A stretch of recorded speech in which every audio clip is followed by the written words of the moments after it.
Sometimes couples date a long time and they still aren't sure. They feel uneasy about, further commitment in a relationship. That uneasiness usually comes from a gut level, but they can't really put their finger on it. So they think they need more time together. More time isn't necessarily going to help you make a better choice in your partner. It's important that you understand there's more than one type of coupling. There's actually four that can help you determine if you guys could commit to a long-term relationship. The first of those types is called the dramatic couple.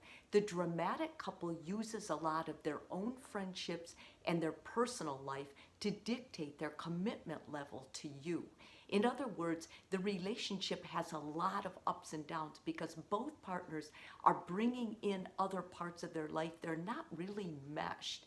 There's a drama maker and a drama taker. And because of that, the relationship establishes a very highs and lows type of pattern. They need this. They thrive on this. During a low, they may spend less time together. During a high, they have a lot of activity in the bedroom and they're also really tight. But the problem with that is it's not consistent. So neither partner ever feels real secure. The second type is probably the best type, and that's the partner-focused relationship. This means that the couple is interdependent on each other. They really do enjoy time together, and they're very conscientious about how they talk to each other, the words they use, and no matter what's going on in their life with their friends, they use it as a way to further or deepen their own level of commitment. They share social networks, but at the same time, those social networks don't determine their personal relationship. In other words, this relationship is sacred. It's between the two people, and they keep a lot of boundaries about it. The third type is another interesting type. It's called basically the conflict ridden. Conflict ridden happens mostly when partners grew up in a family with a lot of just chaos or a lot of contention. They really never learn to resolve things. So when one person says things, the other person attacks or gets defensive. This is actually a couple that could go to therapy and perhaps learn a better way to communicate.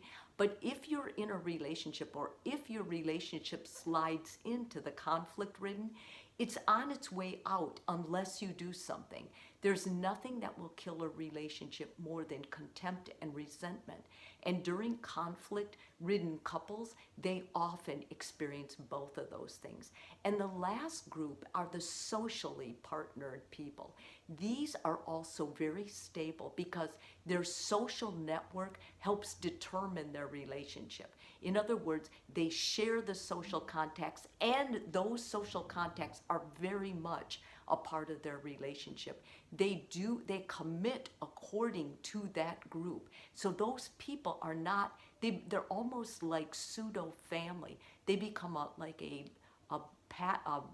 foundation for this couple to actually build up. These socially committed partners, they're the ones that never go out alone. They're the ones that oftentimes they take trips together, they travel together because they love the vibration and they love the excitement and the other information coming in from friends. In other words, their boundaries are strong, but they're strong, they include a whole circle, a village, if you will. But they're stable, usually as long as they keep that village moralistic and really strong valued people, these relationships are very strong. If you understand what pattern you have up front, then it's easier for you to navigate. Do we want to continue this?